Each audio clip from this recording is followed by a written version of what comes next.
Welcome back to Beyond the Lens Productions, guys. Today, I am bringing to you a story about EVs that have been bursting into flames all over Florida. What's going on? Well, stick with me and I will tell you all about it. Roll the intro.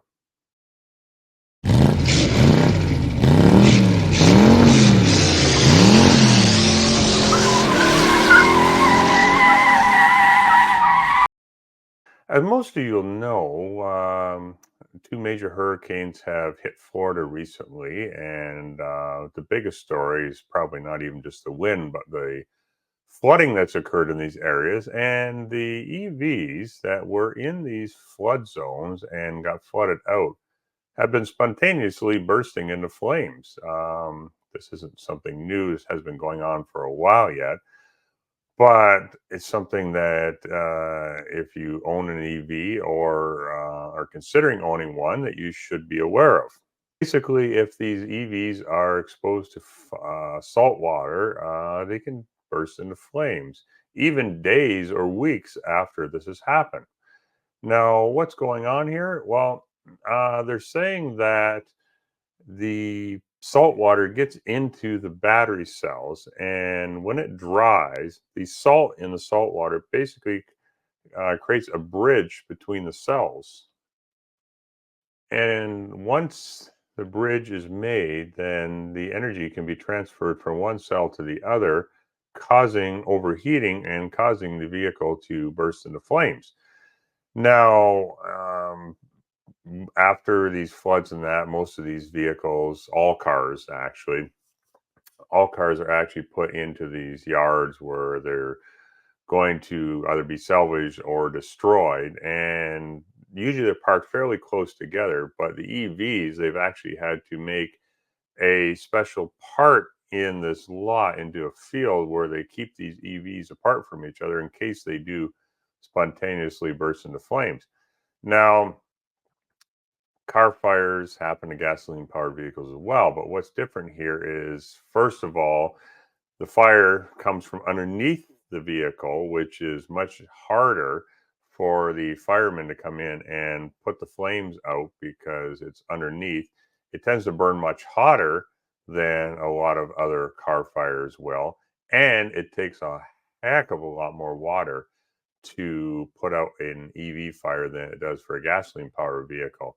Typical gasoline powered vehicle is going to take between 800 to 1,000 gallons of water, which is about the capacity roughly of a fire truck there that can do you put the fire out without actually having to use a fire hydrant.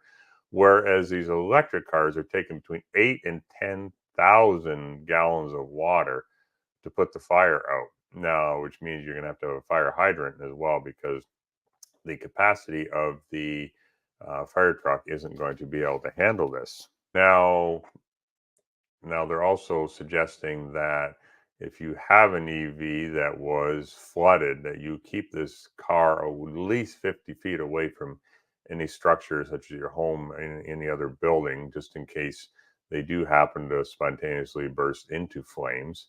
And the other danger with this too, what kind of concerns me as well, is that some of these vehicles might be salvaged from the floods and they might be up on the resale used car market. And you really have to be careful when purchasing one of these vehicles to check it over for any telltale signs of flooding.